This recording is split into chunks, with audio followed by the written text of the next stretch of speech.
Bonsoir. I'm Ashley, your spiritual mentor, healer, artist, and today we're going to be talking about hoodoo and what it is, who can practice it, who can't practice it, what it consists of, where it came from, and all of the above. And while we do that, I will probably be showing you a few things as well that is hoodoo, such as homemade Florida water, aka spiritual cologne, the burning of loose hair strands, and grimoires. So let's get into it. So first off, what the fuck is hoodoo? This is something that became wildly popular in mainstream society. However, do not confuse it with social media type stuff, because it's not to be a trend, like there's nothing trendy about this. Okay. But I just want people to understand that this is a spiritual practice, an African American traditional spiritual practice that is heavily rooted in slavery and the deriving from the African transatlantic slave trade. But for that very reason is because during those times when they were bringing African slaves over, who had their own spiritual beliefs, own traditional beliefs, they forced on Christianity and other European tactics onto them to strip them away of their power. And so what hoodoo is, it is a variety of other African traditional practices that are mixed with European traditional religions. So such as voodoo or voodoo mixed with Catholicism, right? That's why you have the Haitian Creole, because during those times, Haitians and French, the French Revolution, so that's how it kind of like began when things were, of course, taken from us, stolen from us, stripped us away of our integrity. And so what hoodoo is, it is birthed out of that pain and that trauma in order to survive.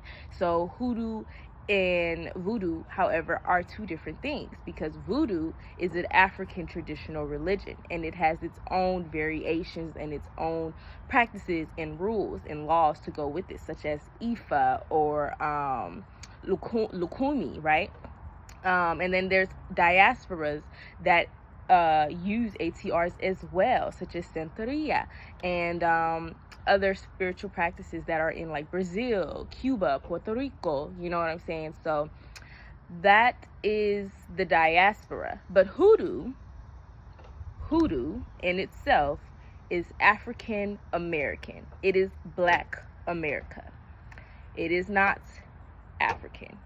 Now, this isn't to say that we're not African or that some traditional African practices are not allowed in hoodoo, because some in particular regions and particular lineages, family lineages, still use traditional African religions, like the Orishas and stuff like that. But in hoodoo, depending on where, it's mostly a part of the southern North American region. So, of course, North Carolina, South Carolina, Mississippi, Louisiana, Texas, Alabama, Tennessee. So those are mostly the low country areas, regions where hoodoo has been birthed. And even in South Carolina and North Carolina, that's where the Gullah Geechee tribes are. Those are the people who stayed behind after the transatlantic slave trade, who still to this day keep those African traditions alive. And that they are the cousins of hoodoo, so they call Gullah Geechee because they're in the Gullah Geechee territory in that area. And those are indigenous people as well. So hoodoo, however, though, it is in itself African American, and it is primarily rooted in ancestor veneration, roots like I wish I had something to show y'all, but using roots, conjuring the spirits, such as working with the ancestors, working with the dead, just in general. But it's primarily ancestor veneration. It's primarily keeping those traditions alive within the Black American family household. So also, when you see people who practice hoodoo using the Bible, that is an example of African traditional religions and European religions combining. That is hoodoo. So like for me, for instance, I use the Bible in my practice, and that is because of my background, because most of my family are mothers in the church. You know what I'm saying? We're heavily rooted in Christianity, and so a lot of our traditions and our practices are from the Delta, and religion, Christianity, is a part of that. So I'm Kojic, I'm Church of God in Christ, and we use the Bible. For New Year's Eve, we always eat red beans and rice, but it's spiritual, because I will never forget, my grandmother told me, because she lived on a farm out in the Delta, and she was telling me that they had like a red cow, and they told me every morning on New Year's Day, if they would see their red cow, it would be a sign of good luck. And because of that is because the red in our culture means, it means something it means vitality, right? It means good energy, good signs. And which is really baffling to me is how in a lot of cultures, colors symbolize such things. Like even in China, red is a good color, red is a good sign. So I think altogether, traditional religions, traditional spiritual practices have always been here, whether we've known them or not, whether we've been practicing them unconsciously or not. It's always been heavily rooted within the soil of America and other countries. But that is what hoodoo is. If you want to go into a more depth, I would say do your own research, because hoodoo looks different to other hoodoos. I know for me, again, I have Mississippi Delta hoodoo roots, so my hoodoo roots are different from Louisiana hoodoo roots. You know what I'm saying? So, but I digress. For more stuff, let's talk about the things that are also a part of hoodoo, like creating your own spiritual tools. And why we create our own spiritual tools is because it symbolizes that empowerment and that dominant energy to our spiritual footprint in our tools. Some people go and buy their own spiritual tools, which is not saying that you can't, not knocking it. But in hoodoo, it's just primarily something that we like to respect when we create our own things, because this is ancestral wisdom, and it's something that can't just be sold and bought everywhere. You know what I'm saying? Like what I make in my Florida water may not be what other people make in Florida water, and it may not work for you how it works for me. You know what I'm saying? But so this is my homemade spiritual cologne. And what is spiritual cologne? What is Florida water? So Florida water is, if I can get it open, Florida water is a spiritual tool used for cleansing and purification. Cleansing and purifying the body, the tools, spiritual tools such as like, let's say for instance, you're about to do a tarot reading. You always want to make sure that your hands are clean, not just physically clean with soap and water, but like energetically clean. You want to make sure your aura and your energy is energetically clean, and that is what Florida water does. Spiritual cologne does. It's really useful. I use it every single day and night. Okay, and it is made. I won't give you everything, because some secrets are honored and sacred, but primarily base uses are water and alcohol. For some people use clear alcohol, some people use dark alcohol again, and which is really important to keep in mind is that hoodoo is using what you have to make what you need to get you to where you need to be. That is what hoodoo is. It is a survival, it is a heavily rooted spiritual practice rooted in survival and protection, because hoodoo is political, it's historical, it's educational, it's wisdom, ancestral wisdom. It is abundance, and it is ancestral inheritance as well. And now what is also really important is that a lot of African Americans don't have to practice hoodoo. Some of us don't even come from hoodoo, and that is okay. That doesn't make you any less black or American. Doesn't make you less any. It does not make you any less African American than you already are. You do not have to practice hoodoo to be African American. That is not what this is, okay?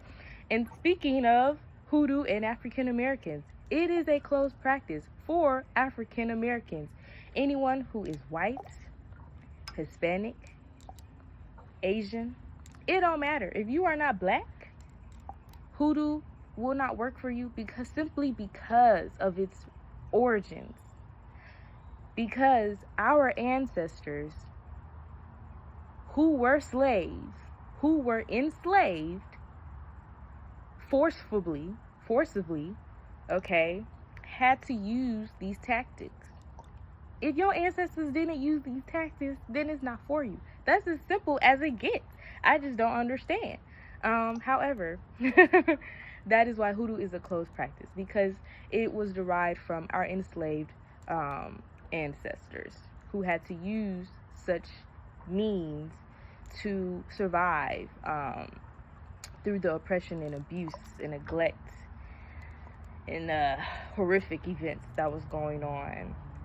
They would use hoodoo to run away from their enslavers. They would use hoodoo for protection. They would use hoodoo for healing. You know, if you would get sick, like the herbs. There's a lot of herbs in here. Herbs is heavily used in hoodoo. Herbs and roots. Because that is all they had. All they had was the earth. All they had was the dirt. They had the dirt. They had the leaves. They were farmers. They had the food from the plants. All they had was the scraps. You know what I'm saying? So, Florida water is an example of what hoodoo is. Putting together the herbs and what you have to make it into something bigger than what it already is. So for my Florida water, again, I use water and certain alcohols. I also use different types of water, like rainwater as well, for purification. But yeah, and then you can also make different types of Florida water. Some of them aren't just for like protection and purification. You can make them for certain purposes. Like if you want to make Florida water to call in more love and abundance, for more money, you know, you can make them for specific purposes. But yet, this is all you need. I highly recommend traveling with it, you know, making enough into travel sizes, because you never know who you may run to. You may run into someone with some negative energy, and then you're gonna need to like clean yourself and stuff like that. Child, I feel people stuff crawling on me. But yeah, so that is an example of Florida water. Now let's talk about something that is really rooted in African traditional practices in hoodoo, which is the burning of loose hair strands. Now, in my particular family, in my lineage, burning the strands of the hair, not really something that we did, but in other practices, it is something that, in other hoodoo and other lineages, it is something that they use or did, because the beliefs they had behind it were, because you know how like when you were to comb your hair out, or it's really important to know that black people never let people touch their hair, for the reason being that the head is the part of the body where God speaks to us. So your hair is kind of like a border of protection. And so when you're letting everyone touch it, you're kind of like diminishing that, because you don't know where people's hands been. Now, I was taught not to let everyone touch my hair. That was what I was brought on. But other people were taught to burn loose hair strands for protection, because I know, like, when you comb your hair out and stuff like that, you're just taking away, combing out and getting rid of the energy of other people. And now sometimes too, hair is very representative of the crown. It's very representative of people kind of like projecting energies onto you and stuff like that. So when people do such things, you want to make sure that you're cleaning your hair, cleaning your crown chakra, and making sure that your headspace is full of clarity and wisdom. And you know, it could be, that's why a lot of people also cover their head as well, which is another thing that is done in hoodoo and other spiritual practices. Now, last but not least, we'll be talking about grimoires. Now, grimoires are basically books of knowledge. They are books where we store in recipes for healing, for protection, all types of things. This is their prayers in here, reflections, journal prompts, all that. These are things that can be used to revisit, again, because ancestral knowledge is something that cannot be taken away, replicated, or whatever the case may be. So it's really important that you're keeping track of everything. That is also rooted in hoodoo, because in African American tradition and slavery, we had to keep track of our own records, of our own things that we were learning. And in certain places as well, like in the Bible, we had to keep track of things in the Bible. So it's really important that you're documenting and storing this knowledge, because you never know when you need it. You never know when someone else may need it. You never know when you want to pass it down to somebody else as well, like your children and your children's children and stuff. So that's why grimoires are really important, because they're basically books of ancestral wisdom and knowledge. And yeah, so that is what hoodoo is, some hoodoo practices that are a part of hoodoo. And yeah, I hope you guys enjoyed this video. Let me know if you like. Oh my god, I just saw something flying. I thought, oh my god, it's a ladybug. Oh my gosh. No, that's scary. I thought it was a wasp at first. Hold on. Ah! I'm trying to pick it up. Look! Ah! It flew away. Okay, but that's a good sign. Again, ladybugs with the red energy. We love that. So yeah, if you guys like this video, comment, like, subscribe, and stay tuned for more during Hoodoo Heritage Month. And I hope you guys enjoy a lovely, lovely day and have an amazing, amazing Hoodoo Heritage Month. Peace.